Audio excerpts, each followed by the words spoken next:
think in this first video I'm gonna remove that snail house. You can see it, the snail house.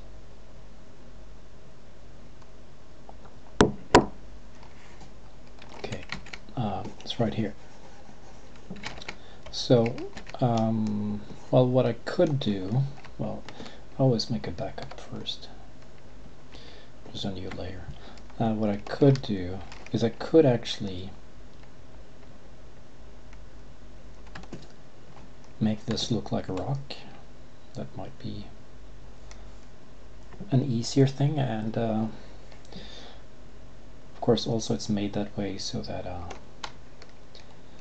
predators won't eat the snake.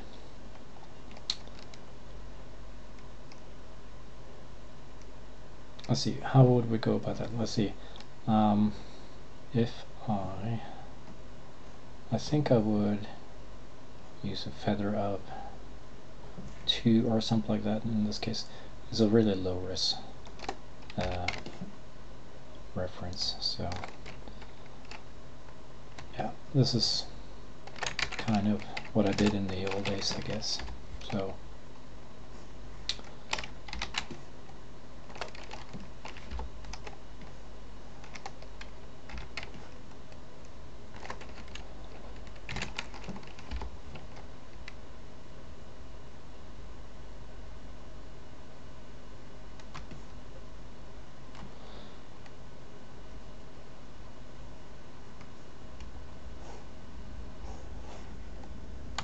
I'm just gonna find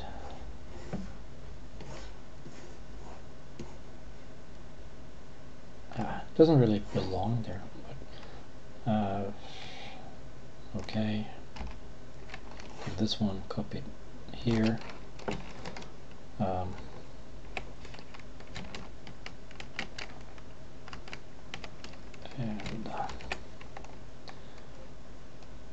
guess I can separate it slightly.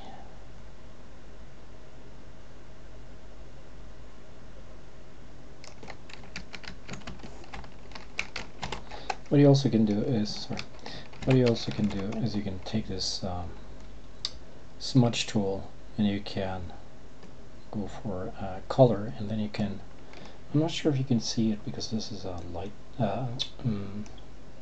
YouTube video. Let's just do this. You can see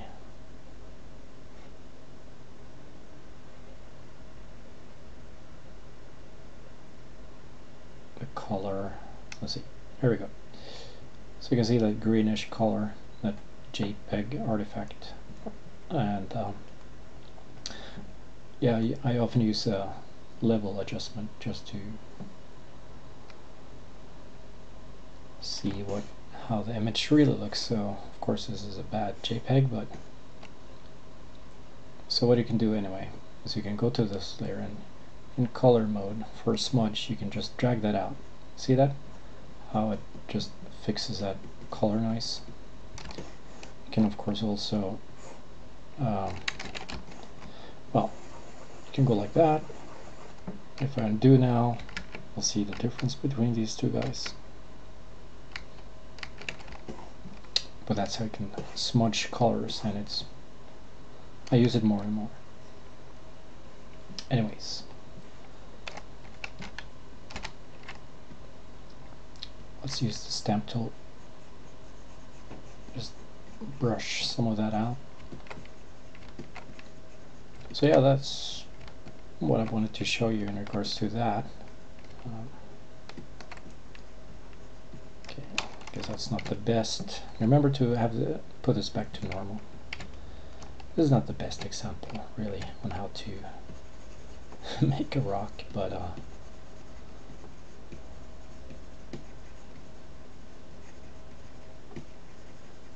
guess it kind of works. After all, a snail house is somewhat camouflaged as a rock, so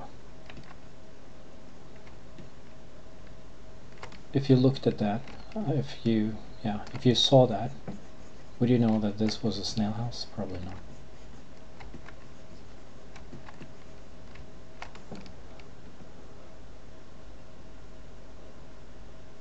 So yeah, we are over here.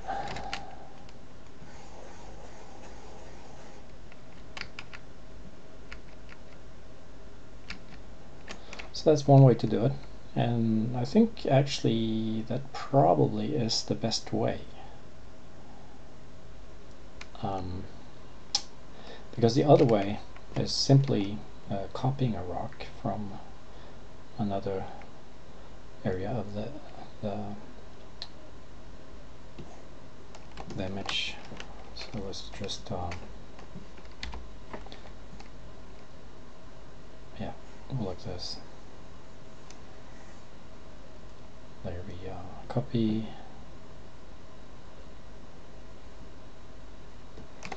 Can invert that, I guess.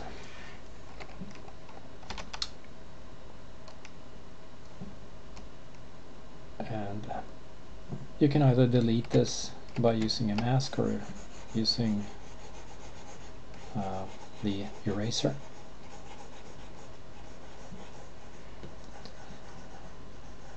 Often you would use a mask because that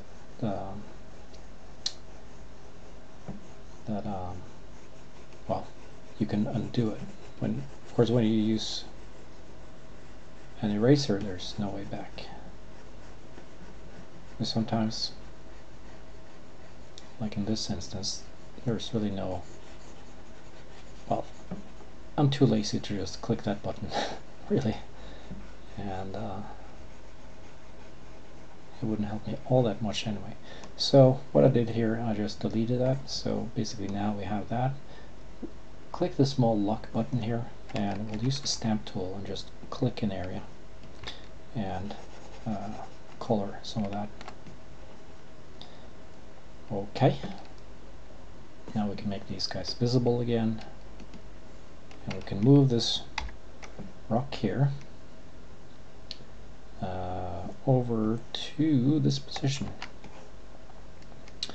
Make sure that's inverted now, isn't it? Control I to invert that color.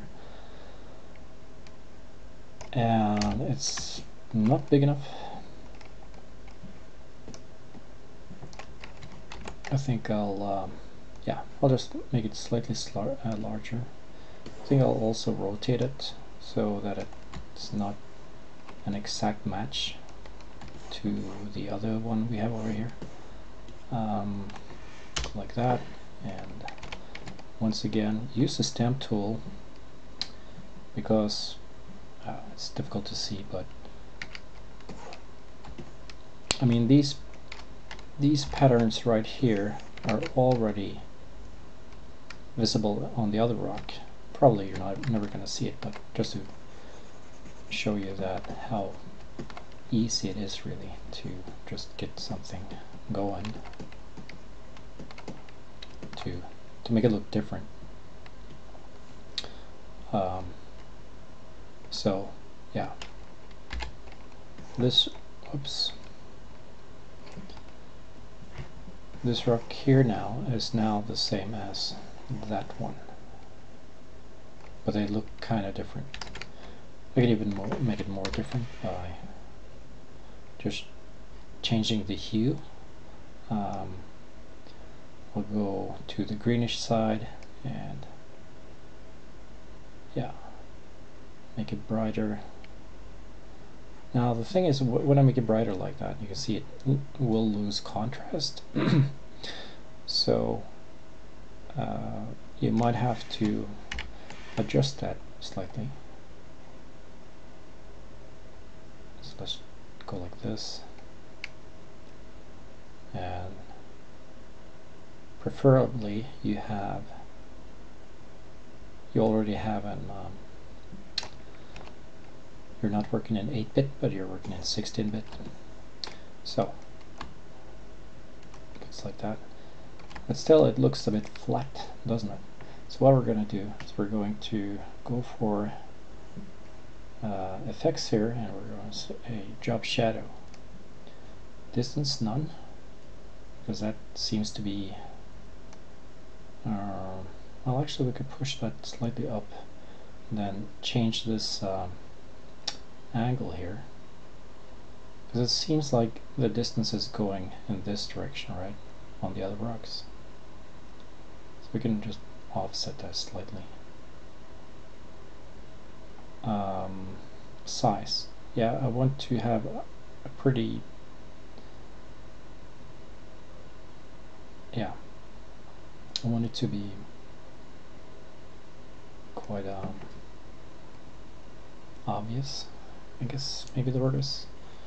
I could also say put on an inner shadow here, distance none, and size higher.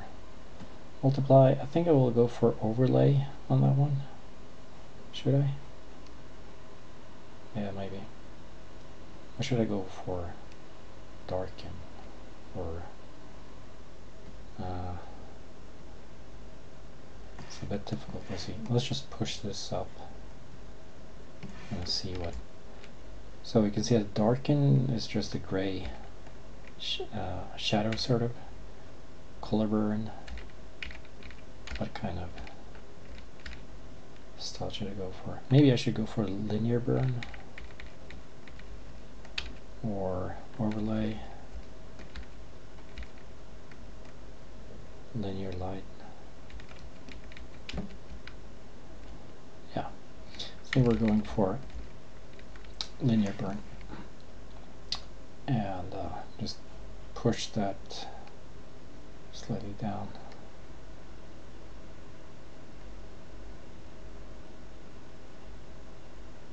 Something like that. Drop shadow. I want this to be less obvious.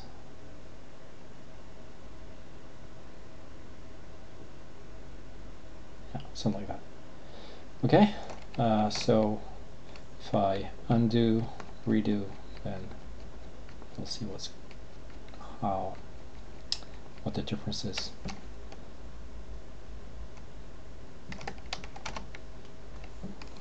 Just delete some of that stuff. Okay, so yeah, that's how you can go about that. Of course, there's like, you know, once you get it at a distance, once you zoom out, maybe you want to readjust it. So I see that this, maybe that, yeah, I should have a lower opacity here, and maybe the size should be slightly bigger. Yeah, and also I think I noticed here that you got this dark edge right in this area. So I think I'm going to use an eraser and just, yeah, you can see that I can remove that because that didn't look good. It looked, yeah, it looked fake because a real rock doesn't really have an outline, does it? Okay, so yeah, that's much better.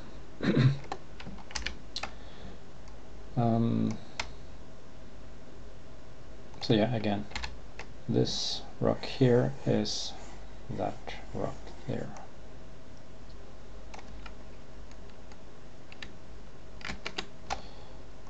I think I'm just going to leave it at that. Yeah. Yeah, so that's it, how to add a rock. Actually, I'm going to add one more comment, and that is that you can also use the dodge tool or the burn tool, and it's often very handy actually. And so if I, let's see, if I go for the burn tool, and you can darken it, of course, but this looks really bad. But what you'll do here is, instead of highlights, you'll use shadows, for example. And now you can see how you can adjust that. And the nice thing, of course, is that you can now add to this side of the rock or to this side, very easy. You can also hold down Alt and it will go for the dodge tool. So if I hold down Alt here, I can also highlight some of that stuff if I want to. Maybe I should highlight some of that. So yeah, don't forget about